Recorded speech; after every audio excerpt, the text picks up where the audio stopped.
I feel like Halloween movies have different directions of what they can do in order to make the characters go through situations involving horror, but the more I think about it, it really feels that the examples of Halloween movies, mainly from this movie alone, can sum up a lot that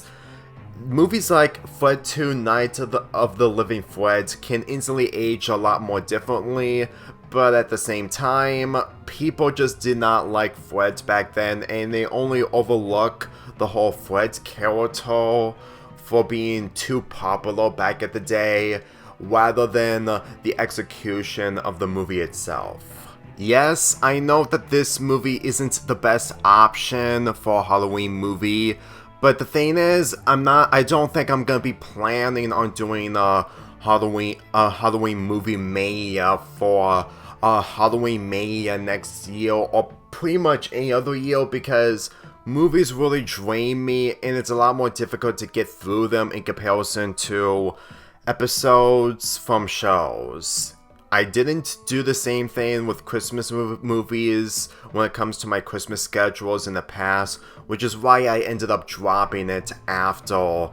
my 2022 schedule. The reason why I wanted to review this movie is not because I have the most knowledge of this movie, but I'm one of those people who actually enjoyed the Fred character by Lucas, and the people that I've seen involving them reviewing the films, including this, were bashing on them, mainly the fact that they cannot stand Fred, and the direction that the three films took that I somewhat agree with, but when it comes to this movie, it really feels like that they did the best in order to make this an actual Fred movie by having the character work out in order to make it stretched out for a film rather than just adding so many random things going on in the first movie. In this movie, Fred's old music teacher has been replaced by the new teacher, Mr. Devlin, who, throughout the majority of the movie, Fred thinks that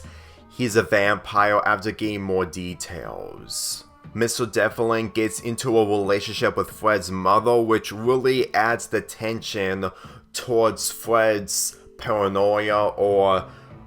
basically anything vampire related, judging of how he sees something that no one else would when it comes to Mr. Devlin's presence. I really feel like that this movie really did what it could in order to be mostly a Halloween movie, even though that the characters don't do trick-or-treating whatsoever, aside from one flashback in this movie. But at the same time, in comparison to the last film and mostly the following film, this is the best of what they can do in order to make the Fred character work out in a feature-length film. Then again, there are problems, I'll admit, but at the same time, they're not as common as the last film. Granted, I don't hate the first Fred movie as much as everyone else's, but at the same time, it really feels like that they're really taking what they have seriously, judging of how Nickelodeon always does a holiday theme after the first movie. Mainly the first Fred movie had no holiday theme, including the first Fairly Odd Parents live-action movie, but afterwards, they included Halloween, Christmas, camping, and Hawaii, which are seasonal ideals in order to make films out of. And the way I see it, if Lucas actually made a short Halloween video in his YouTube channel in the past, before he made his own YouTube channel, which I'm pretty sure he did make a Halloween video, I'm pretty sure it won't be able to capture everything of what this movie did. And I can guarantee you that after this, the Fred character really had a decline. Say all you want that it had a decline in the first movie if you cannot stand the character, but for me personally, after the effort that was made in this movie, there's really no other effort of what they did in the following movie, including the show that ended up becoming cancelled, to where Lucas ends up becoming his own Kyoto himself when it comes to doing the Marvin show that also got cancelled. My experiences with this film 13 years ago was when I was into the Fred character, mainly the fact that I was aware of the character from that horrible iCarly episode that I revisit a year ago. And every time that this movie came out, or basically airing on Nickelodeon, I was mostly obsessed with it to the point that it was basically a film that any other YouTuber would have come to life back in the day. But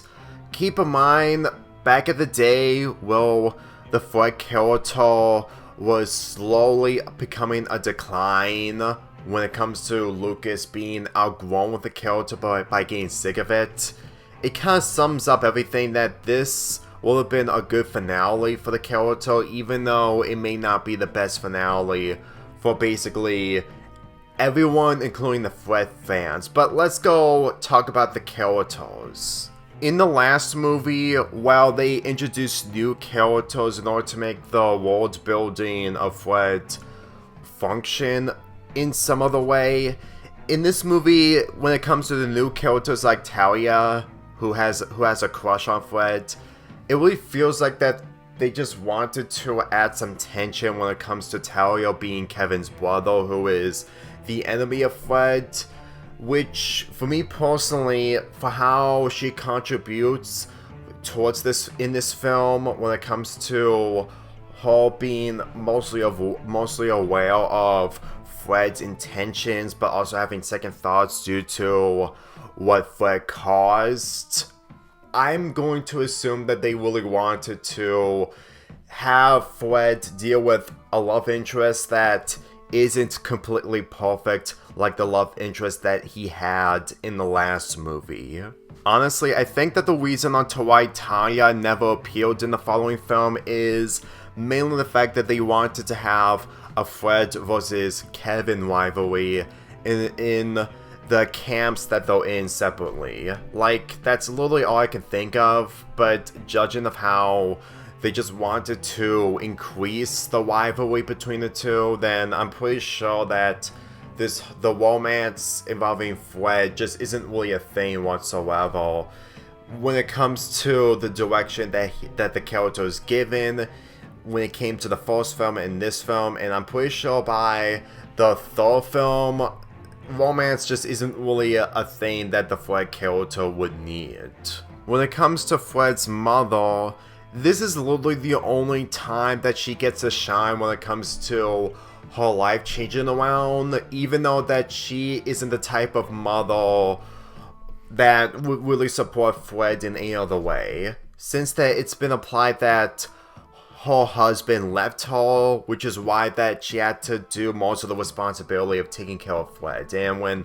Devlin came around, her life has changed. Honestly, the fact that Devlin ended up leaving towards the end of the film really sums up the nature that what she does in the following movie just basically puts her back to how she was in the first movie, which is honestly a shame, but I still need to discuss Devlin's character later. Bertha in this movie has a different actor in comparison to the actor who played her in the last movie, who was Jennette McCarty, and I think that the reason why they either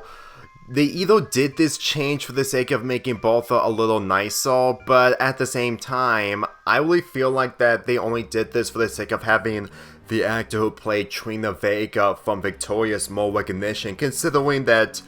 she also played Tootie in the Fairly Odd Parents live action movies. It really feels like that they really wanted to showcase the actor a lot more, judging of how she ended up having the worst role in Victorious, even if it's supposed to be humorous,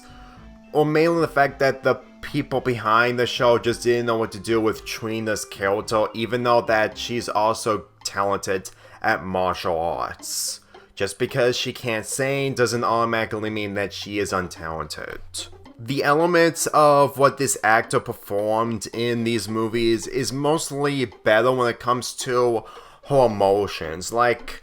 I have to be really honest, Jennette McCurdy's performance in iCarly isn't terrible, but at the same time, the only thing that she lacks is emotion when it comes to the character of Sam. Because aside from Angle, it's honestly difficult to see Sam's character in different emotions. Like, it's rare to come across those moments where she can make the moment really shine, but at the same time, for the majority of iCarly, she really lacks emotions, which I'm pretty sure that's one of the reasons onto why she was recast in this film and the following film with a different actor. Like, for how Fred screams all the time when it comes to the talent of Lucas, he really has more emotions than anything else of what Jennette McCurdy has, which isn't really her fault when it comes to the direction that she has given when it comes to her role as Sam Pocket, but as far as I'm concerned, I can understand the changes of what needs to be held when it comes to these films nowadays than how I see them in the past. Okay, if anyone can remember these films a lot more when it comes to the reviews that I've seen in the past, it's obviously one character, and that's Fred's imaginary dad, John Cena. You know, back then this was honestly the coolest thing ever, but the more I think about it, it's a lot more random until you actually get the details onto why he's in these movies in the first place. Honestly, if John Cena was really Fred's father in the real world rather than in Fred's imagination, then I'm pretty sure that Fred's life would have been a lot more simpler, because judging of how John Cena was one of the top stars in WWE back in the day, and the fact that this was also before he took roles in movies legitimately, this is honestly new for him to actually do something like this. When it comes to the direction that he's given, like, his acting is good, obviously the best than any other actor in this whole movie or trilogy in general, but judging of how Fred is mostly thinking about himself, and for the longest time I honestly thought that John Cena was real in the real world in these movies, it would actually be a lot more awkward and difficult to believe that he would be married to Fred's mother, who, in all honesty, just isn't really something for John Cena's type. But that's just basically my point of view. Then again, whenever you look at John Cena in these movies, it's honestly difficult to get away from him, since that he was basically the Hulk Hogan of the WWE back at that time. But the way I look at him now, it's not his worst performances. In fact, I can instantly say that I still found entertainment from him. But if you really think about it, it really feels like Nickelodeon is only advertising John Cena, and they put most of the budget towards him than basically anything else, which really sums up the effects being really bad, all the while having mostly sloppy editing choices. But it's not like I would really blame this film completely with it being a television film rather than a feature-length film, because if it was a feature-length film, then the criticisms would have been highly justified. Now let's get into the final character, Devlin, who Fred thinks he's a vampire, but as it turns out, he isn't really when it comes to the relatability that Fred sees in him. To tell you the truth, guys, when I watched his character, when I watched this movie 13 years ago, he wasn't really anything special, and I honestly thought that he's mostly an addition in order to make this movie have a plot somewhere. But after rewatching this movie, it kind of sums up the nature that Fred's relatability towards him can really sum up the nature onto why he isn't the same as everyone else. But then again, in this world building of Fred, everyone is completely different. There's a reason onto why I used the thumbnail of these two characters interacting with each other, because this is the best scene in the entire trilogy. Mainly the fact that it slows down and actually giving Fred development, but also showcasing Devlin's development a lot more for how he really wants to move forward in life. And when he crossed paths with Fred's mother, he really wants to start a new life. And considering that he ends up leaving even with or without Fred's plan on showing everyone that he isn't really a vampire after showing the video, it kind of derails most of the characters, to be perfectly honest, but at the same time, it's not like I really blame him completely if his life in general is just a lot more different in comparison to everyone else's lives, including Fred's. But still, when Fred broadcast the video in front of the people at his school, they were digging it, even though that he didn't mean to ruin Devlin's life after knowing the full story behind his life, because he didn't upload the video. It was broadcasting, obviously, and it all stopped when he got scared by Devlin and his costume by accidentally dropping his phone into the pot of water. So, in the long run, Fred didn't mean to ruin the person's life, since that he didn't upload the video completely, he broadcast it. Fred really wants to show everyone that Devlin is a vampire, because he can't be able to trust him completely. And when Devlin offers him to bury the hatch by having him come over to his house, it really gave you the understanding that Fred is mostly paranoid after the events that transpired. Like, it's really obvious that in this world, magical or anything whimsical doesn't happen. This trilogy is grounded in reality sometimes. So I really feel like that the imaginations that Fred ends up getting in this film, along with the last film and the following film, is a problem that can get a little annoying. But when it comes to the nature that he's in, involving his counters with Devlin, it's really justified. Like, people who have the mindset of Fred would have these types of situations when it comes to what could happen in a fantasy, but it just doesn't happen in the real world. Granted, it can be a little overrated, even if it may be an important message, but when it comes to Devlin's character being mostly Fred's paranoia, it sums up that Fred would be willing to do everything to prove to everyone that Devlin is a vampire. And since that he isn't a vampire, it really made me appreciate him a lot more, with them being one of the somewhat saving graces of this trilogy. Granted, it doesn't make up with everything in this film, but it's not like he's the best Halloween character in any other Halloween character from any other Halloween movie. I just feel like that they actually knew how to handle his character a lot more than basically anyone else.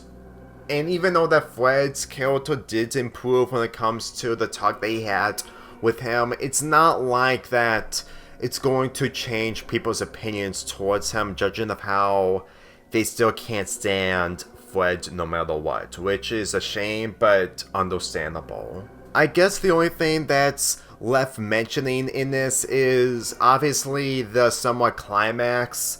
but also Fred's imaginations. You see, the people that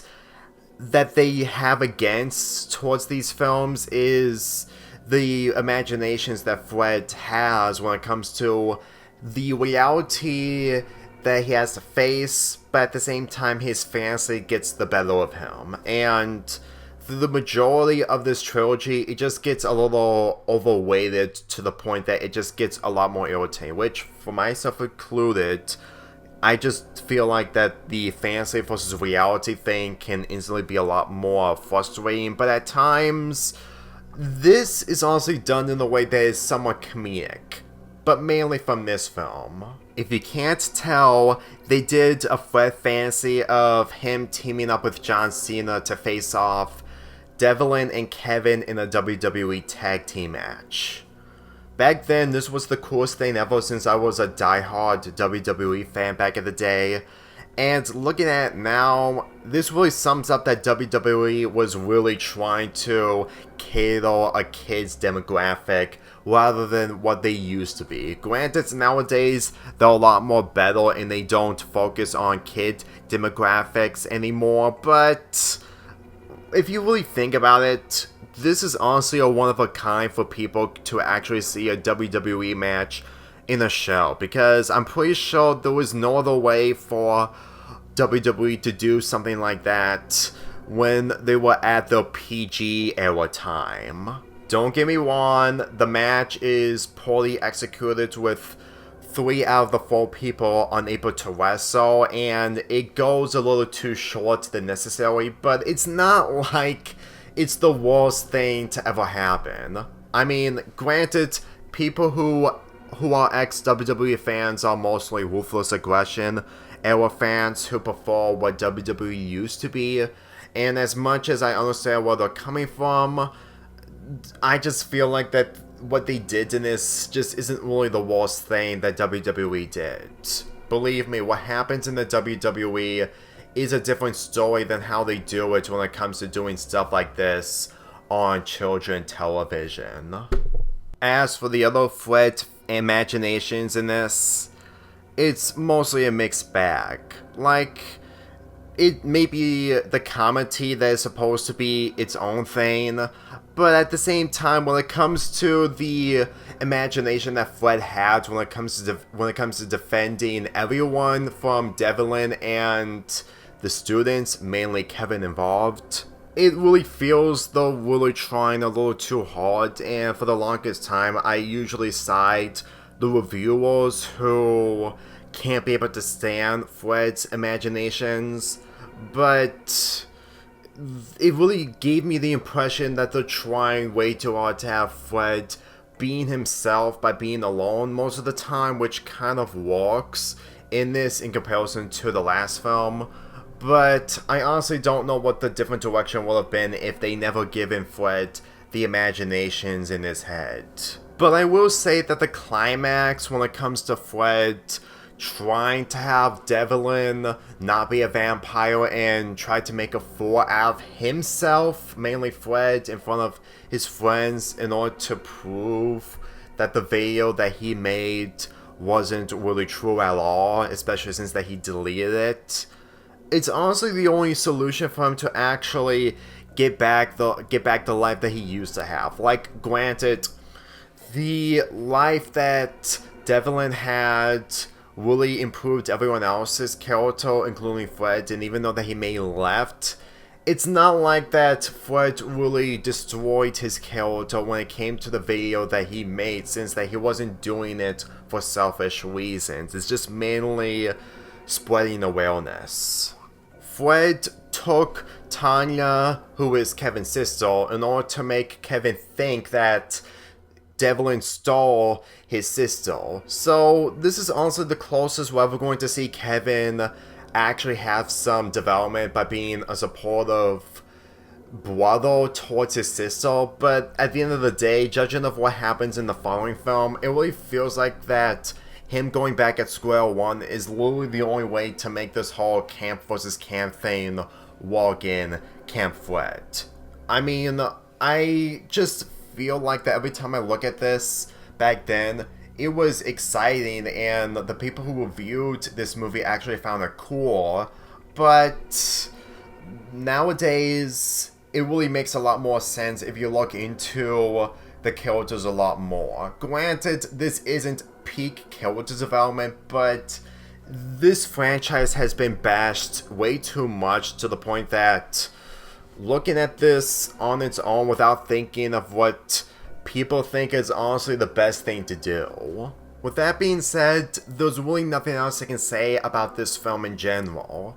Again, not the best Halloween movie to pick for this month, especially since that I don't have any plans on doing the Halloween movie mania of some sort, but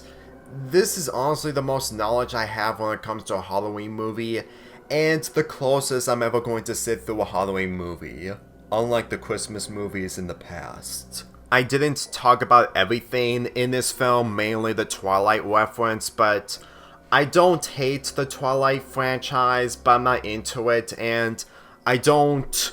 bash on it like everyone else does. I'm just saying, just because what they did is considered bad because they're referencing a terrible franchise doesn't automatically mean I'm on board with it, because I'm not a fan of Twilight films, nor interested in them, but never hated them. But getting back on topic,